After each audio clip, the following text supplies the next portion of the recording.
All right, ladies and gentlemen, we're back with another trade video. This is the end of day post wave report of yours truly, the algo capitalist, aka the Vulcan, coming to you live from postwavetrading.com, home of the world famous post wave price trigger reports. And we do have the Bitcoin futures chart in front of us. And you can see here that we have a rally alert for tonight into tomorrow's trading as Bitcoin is ready to run. You had this long basing period. Now it wants to get back up here to the bottom of the Kumo cloud, which is going to put you at around 28,000 and change, maybe 28,400, somewhere around there. So this is looking good for Thursday night into Friday's trading. In addition to that, we have XRP Ripple with a rally alert for tonight into tomorrow's trading. Looks like it finally has based out too. We were neutralized for the majority of the week. And now the market's ready to go back up here to the bottom of the Kumo cloud around it. We'll call it 67.50, somewhere around there. And what up, Russell from Nova Scotia? Smash that like button for me.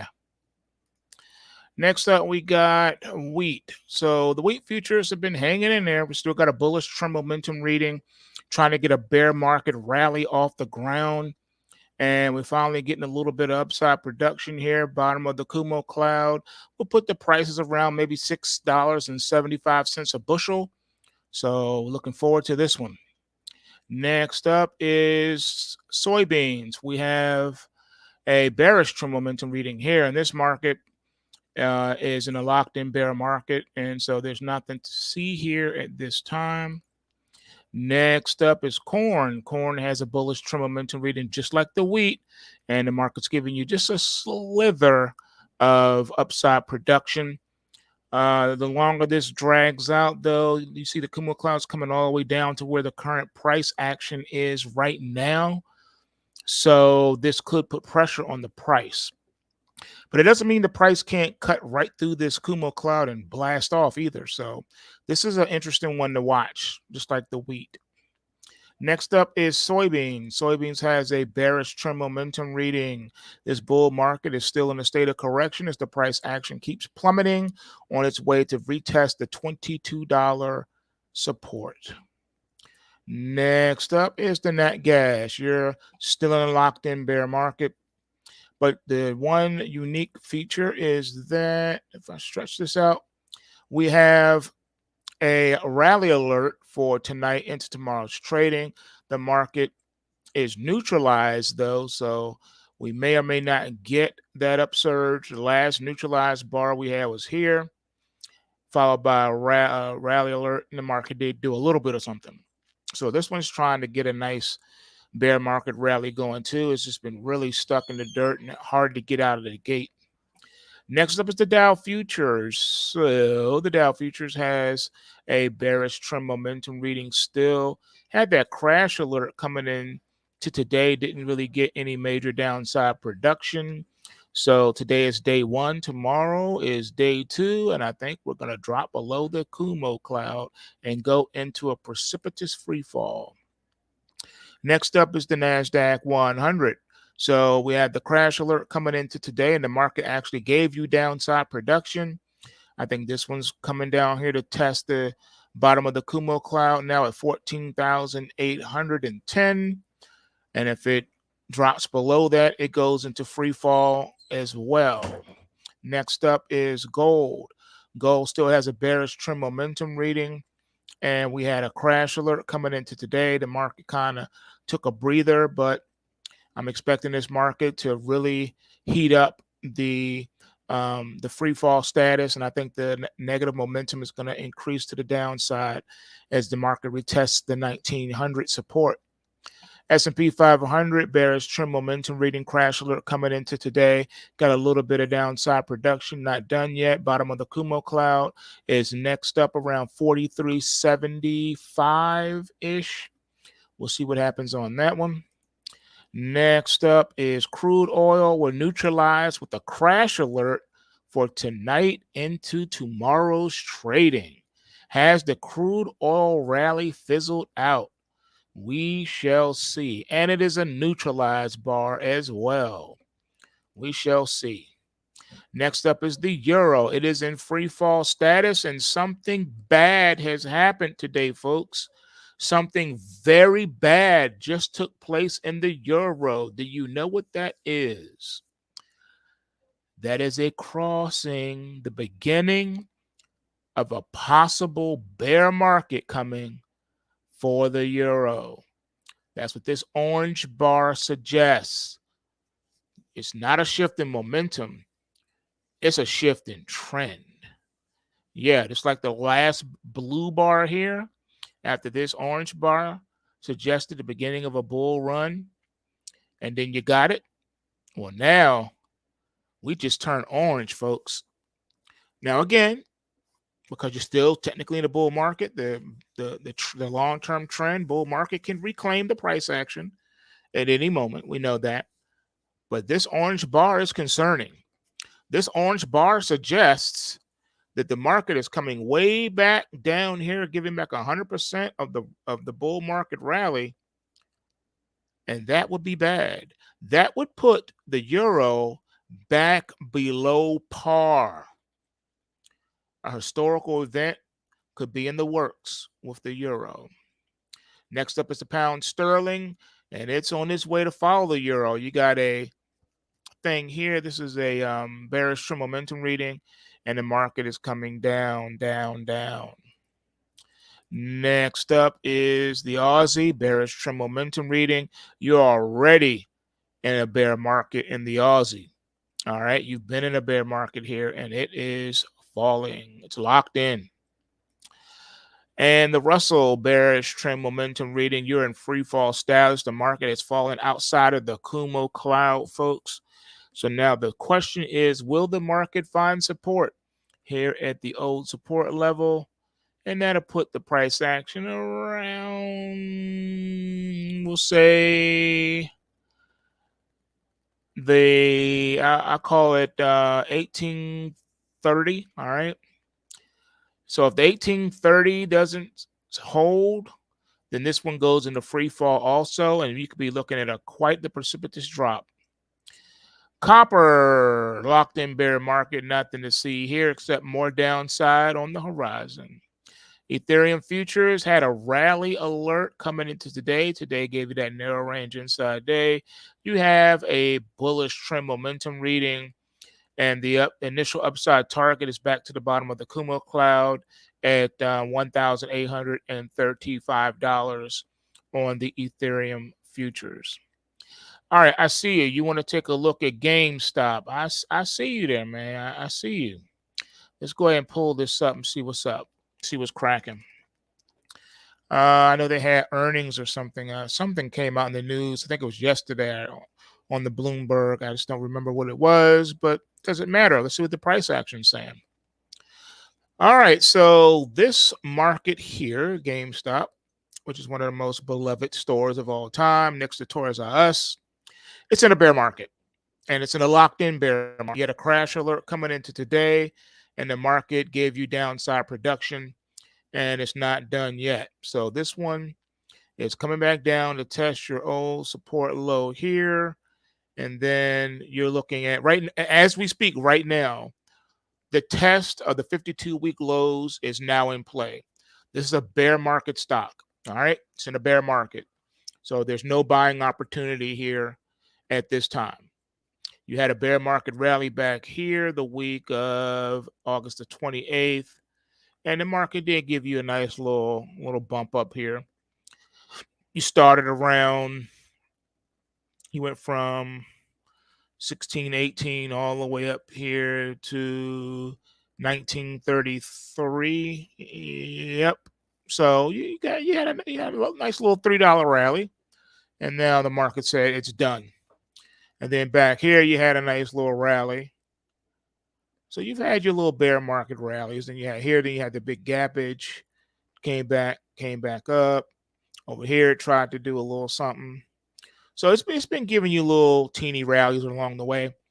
But if you were looking at getting long, you just missed the last bear market rally test. So now you got to wait for this next cycle to complete. Wait for the next rally alert to get involved at this time. So this one is a bear. It's locked in bear market. Expect lower prices. All right, folks. So there you go. There you go. Back at you, bro. Love you too. Back at you, bro. Let's see. There are still negative earnings, but they're almost even finally after being negative for a long time. Yeah, it's been a real debate right now as far as where we are in the market cycles. And on one hand, there are people who make a bullish case, believe it or not. And then, of course, everybody and their mother seems to be rather bearish. Now, the market likes to hurt the most people as possible. So everyone cannot be right. Someone has to be wrong, right? All right, so take a look at this. Maybe this will help to shed some light. When you say market now, it almost exclusively means you're talking about the tech sector, right? All right, so here's NVIDIA. NVIDIA is still in a bull market, right? And here's where we are.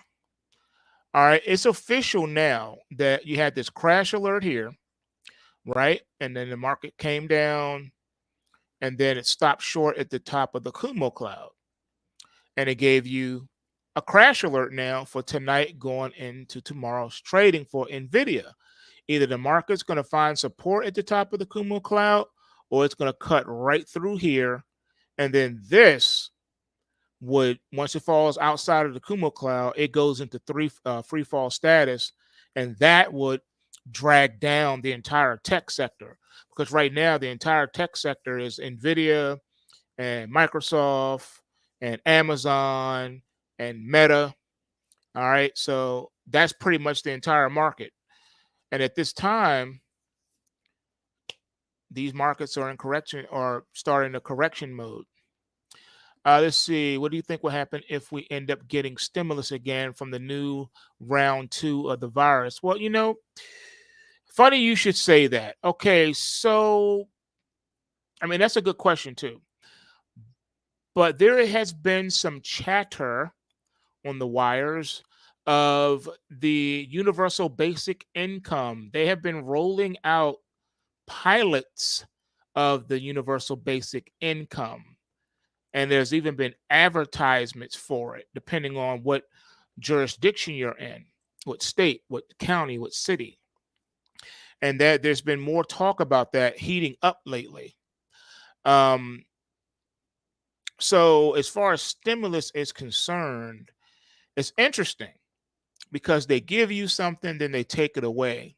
They've been really gunning for entitlements, coming after entitlement programs and cutting back people's benefits and stuff. They've even started cutting food stamps and things like that. So um, it has the potential to get bad. Do I think that the market will reflect that? Yes. See, the thing about the stock market is we in the United States of America live under a managed economy or an interventionist economy and a managed interventionist market. We do not have free market capitalism in America. All right. And the stock market is not free either. All right. That they have to do what they can to keep the stock market high. Now, earnings, though, so here's the caveat: stocks are governed by earnings. No earnings, no high stock price. All right. So once earnings really start going into the toilet, the only manipulation tactic they have left is to lay people off. That's the short play because it gives you immediate response, which is what you want, because you can lay off, let's say, 1,000 employees, right? And now you can take that $15 million salary that you were going to have to pay out to those people in the next 2 weeks, and you can move that over to the earnings category and say, see, we got $15 million of earnings. What that does, it buys you time. It makes your stock price either stay elevated or go maybe another leg higher. But what happens, like right now, we have retail Armageddon when retailers are closing up shop left and right, restaurants are closing up shop left and right, and earnings are really suffering across the board. So in the short term, yeah, you can manipulate a little bit, even with the Fed numbers that come out, like the jobless claims, CPI, PPI, manufacturing, even consumer sentiment. You can play around and massage those numbers, but only for so long. Because then once the wheels start falling off and things start breaking, then it becomes evident, and the price of your markets. Now, do you think it'll have the same effect it did in 2021 or not, because we're raising the interest rates? Or are they going to just put the stimulus out so they can keep raising the rates? Okay. See, that's the problem with the stimulus. The US does not have infinite money and infinite pockets. The central bank does. The Fed does, Federal Reserve, because they just create the money. It doesn't exist. It's not physically tangible. It's just zeros and ones on a computer. So they can just push a button and all of a sudden, boom, you got money. So technically speaking, yeah, they could do stimulus forever if they wanted to. But unfortunately, here's the issue. No matter the fact that we are living in a new economy now and a new world order of finance where money is now infinite, fiat money is infinite, because you can just press a button and all of a sudden it's electronic digits in a bank account, and you can push a button and erase that and say you don't have that in your bank account. So it's easier for them to control things now. They can continue to do this forever, literally. Now, what's going to end up happening is people are going to start seeing right through it, but they won't be able to do anything about it, because they've kicked the can down the road so far. You'll get to a point where you can't even pay back any of the loans and the stimulus, and then the government can't fund itself. They got to keep raising the debt ceiling, and eventually there will be no debt ceiling, because it'll be 100% of debt, and you'll be like 1,000% of GDP, and there's nothing you can do except for when payments come due. Now you can't get any more loans, no more stimulus is going to be given to you, and then you basically collapse. So it's going to be very interesting to see what they come up with to prevent it. They have been very, very, very industrious when it comes to keeping the economy afloat, but they made a fatal flaw. When they shut down the global economy, that killed the global economy, and it caused a nightmare in the supply chains. Now, either they're just incompetent and didn't know that that would be the effect, or it was done on purpose. You can't have it both ways. All right. They know exactly what they're doing. Yeah. Now, all right. Here's the truth about the AI. Okay. So, yes, AI can replace the expensive labor, but it's not ready yet. Now, in the next 20, give it 20 years. It's going to take about 20 years for them to see the fruition of the whole AI thing. It's going to take time. They don't have all the infrastructure together to make this a robot economy. They just don't. And companies don't have the money to even install it if it was ready. But it's not. You're talking about having the AI run everything, run society, run everything. You're talking about the need for zero physical labor of a human being.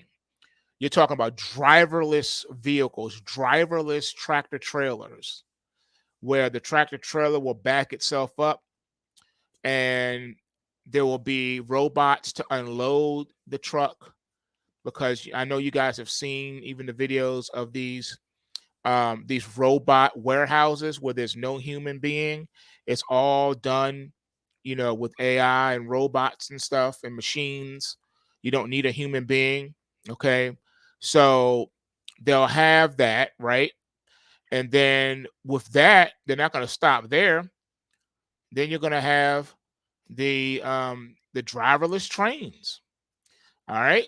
And all you got to do is slap the train on the rail, and it'll do everything. And eventually every factory and warehouse will be 100% automated with no human beings.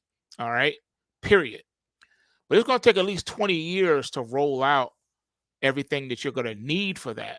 You're talking about a lot of physical hardware, not just software, but physical hardware and infrastructure that doesn't exist yet. It's impossible. Because you're talking about technically reshaping the entire society as we know it. So it's going to take a while, because it's not just going to be, one or two areas of the economy. It's going to be 100% of the economy. That means when you go to a restaurant, no human being, and AI will take your order, and then the machines will prepare your order, and then it'll, here you go, here's your order, have a nice day. You won't need people anymore for anything. And it'll be the same thing when you go to your bank. Now, most people already do online banking, but as far as a physical bank, I believe that you won't need the drive-throughs and stuff like you do now, because everything's going to be automated. When the automation process is prepared, there'll be no more physical cash. So there'll be no need for a teller. There'll be no need for a drive-through. There'll be no need for an ATM machine, because there will be no cash. Everything will be digital. And any kind of ATM machines that they do have at that point will be digital, like where you can, buy, Bitcoin or something, or what have you. So everything will be totally changed.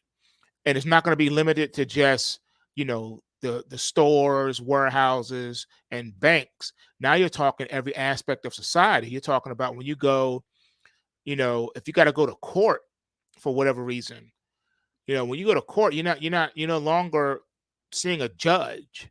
You're seeing an AI screen, a monitor. And you got a monitor, where the lawyers are supposed to be. You got AI lawyers. It's just a laptop. Imagine, like a screen, a monitor, and there's your lawyer. The monitor's right there. That's your lawyer. And then the monitor where the judge sits, that's your AI judge. And then you got an AI jury. And everything's just going to be totally AI. Everything will be run on AI. There was a show that I watched a while back, and it was based on a futuristic society where the society was run by an AI. The AI was basically God, and whatever the AI said, it was omnipotent, omniscient, and omnipresent, and its word was law. It knew best. You and your human mind cannot comprehend uh, the mind of the AI. So whatever the AI did and said, it was law. Until people got smart enough to realize the AI could be hacked. So then they hacked this dictatorship AI king and start giving out bad information and bad stuff and bad judgments. And it was just a mess. I forget the name of the show. Anyone knows what I'm talking about. You've seen it, you know what I'm talking about. So eventually, I believe that everything is going to be automated. All right, whether it's an AI or an Android or a robot or a driverless vehicle. I mean, you talk about when air travel changing, no more physical pilot. Now you have autopilot. The plane is flying itself. All right, you have a robotic stewardess. All right, with wheels rolling down the aisle, giving you whatever it is you want taken care of you. When you go to a hotel, no more maid service to dress down the beds and stuff. Everything will be done by machines, robots, androids, whatever you want to call them, robotoids, whatever. All right, that's what you're going to see, and everything is going to be that way. but it's going to take at least 20 years for worldwide adaptation of these things, where a human driver doesn't exist anymore. When you get in a vehicle, it's going to drive itself. Just like what was it? Was it Running Man? It was one of those Schwarzenegger movies where, remember, he got into the taxi and the taxi was driverless. It was a robot talking to him and taking him wherever he wanted to go. That was a driverless vehicle. Well, today we got driverless vehicles, right? So eventually everything's going to be that way. All right. Everything's going to be that way. So you need to ask yourself a question. What are they going to need humans for? Now, there was an episode of Black Mirror of a futuristic world where humans didn't have to work per se, but you became the resource. You became the green energy. Remember, they had to get on bicycles and pedal, for hours and hours and hours. And once you met a certain number, then that was, you've done your energy output for the day. Well, yeah, think about it. You won't really need people to do anything. So what are you going to do with these people? You're going to use them for something, and I think it's going to be energy. All right, Dex, do you think a black swan can excel that 20-year time frame, driverless, all that? No, nope. I don't think a black swan will accelerate that at all. What I believe is that war is coming. And I believe it's going to be a crazy war. I believe it's going to be a global war. Do I believe it's going to be a thermonuclear war? I don't know. I'm not a scientist. I'm not an engineer. I'm not a nuclear physicist. All I know is there is some incredible research out there that exists that suggests that there are no nukes and that they never have been and never were. Now go down that rabbit hole, if you will. So I don't think that they exist. I don't think nukes exist. Nope. And I know you're probably saying, well, what about Japan? What happened in back then? Those weren't nukes. Those were the same thing they used in Vietnam. Remember that napalm? Yeah. Think about that. All right. Napalm. That's all that is. So yeah, I believe that there's a lot going on right now in the world. Some made up and contrived to control the masses, and some stuff you gotta put a big question mark there. You can't even believe what you hear, read, or see anymore, because we live in a country where they lie about everything. The government lies about everything. And I mean everything.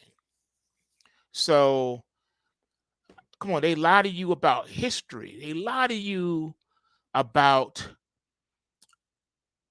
science. They lie to you about everything. I don't think there's an area of life where the government doesn't lie to you.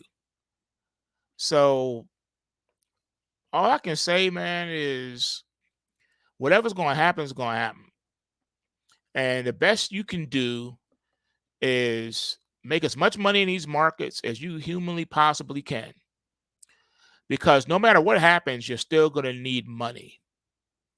Whether that money is digital, crypto, Bitcoin, US dollars, pesos, yen, whatever, you're going to need it. And that's not going to stop anytime soon. You're going to need money. Even if the US becomes the next Weimar Republic, you're still going to need that money.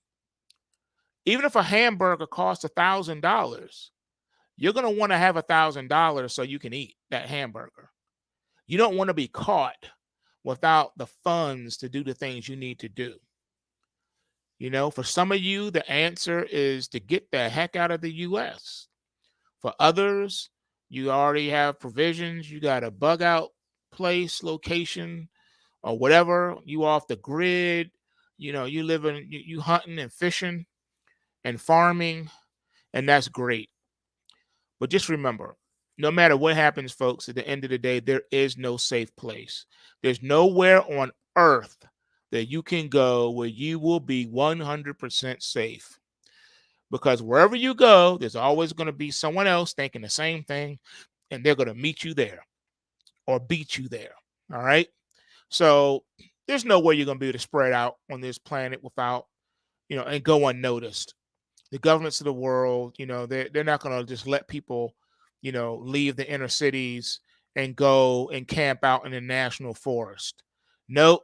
They'll hunt each and every one of you down and drag you out of the forest and into one of the FEMA camps, kicking and screaming.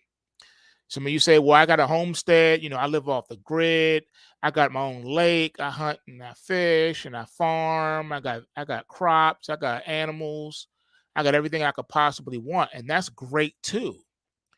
But remember, as long as you live in the United States, you are a vassal of the state, meaning that even though you have the deed to your land, you technically don't own your land, because the government can seize your land for a multitude of reasons. They can take your land for back taxes.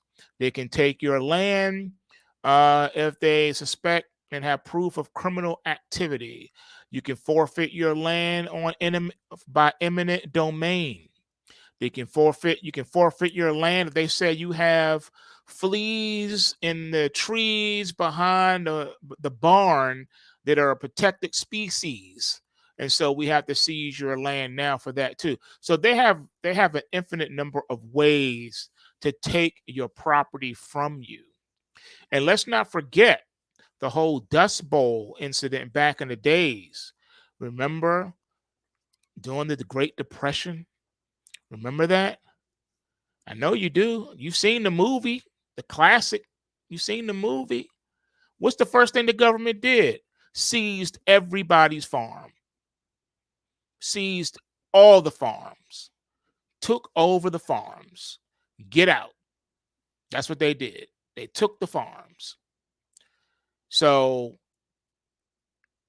when push comes to shove, the U.S. government will just control the means of production.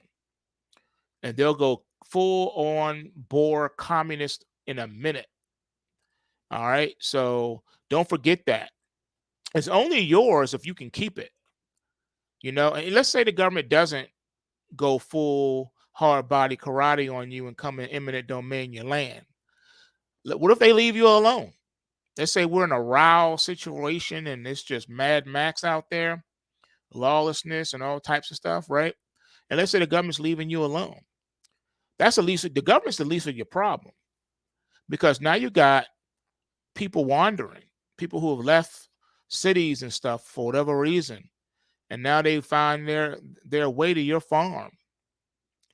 Can you protect and keep what's yours? That's the other issue.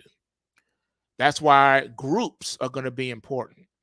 You can't just be your own island. Well, I have my spouse and my kids and we're just going to hunker down. No, you're not, because if a gang comes upon your property and they're 100 deep and it's only 4 or 5 of you and your little family, you're done. You're done. It's 100 of them. It's only 5 of you, and they're armed. They got AK-47s and machetes and everything. No matter what your ammunition looks like, no matter what your arsenal looks like, you're done. Because now you're going back to old times where it wasn't about weapons. It was about the size of your army. If you only have 300 soldiers and I have 30,000 and we have now descended upon your farm is now my farm. You dig what I'm saying? So prepping is great. Everyone should be prepared to the best of their abilities for whatever they can. But you can't even rely on that, because you can be overrun. You guys have seen The Walking Dead. How many times have they been chilling, let the guards down, because, this little area in is safe. They've already cleared out all the walkers, only to be overrun by a new gang of walkers.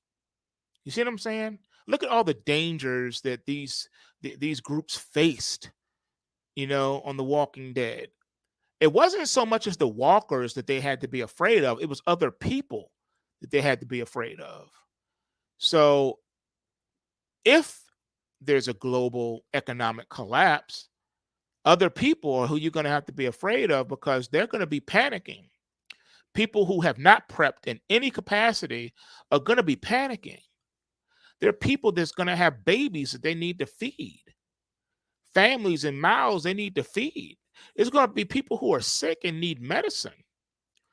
There's going to be people on psychotropic drugs that now can't get their medicine, and they're going to snap. There are going to be people who rely on dialysis and, whatever medical treatment they got, diabetes, whatever. And they're going to need to get that by any means necessary, or they're going to die. So do you think the mom with a baby that's sick and dying is not ready to slit your throat to get whatever she can get from you? That goat's milk, cow's milk, whatever, for her baby. See what I'm saying? It becomes wild, man. And I'll end it with this. At the end of the day, the only thing you can rely on is your relationship with Christ. That's it. If you're born again, then the Lord's going to take care of you. To live is good. To die is even better. All right? So it doesn't matter. If you're born again Christian, you win-win. Doesn't matter. This place is not our home anyway. To live is Christ and to die is gain. All right? So you don't have to worry about panicking if you're in him.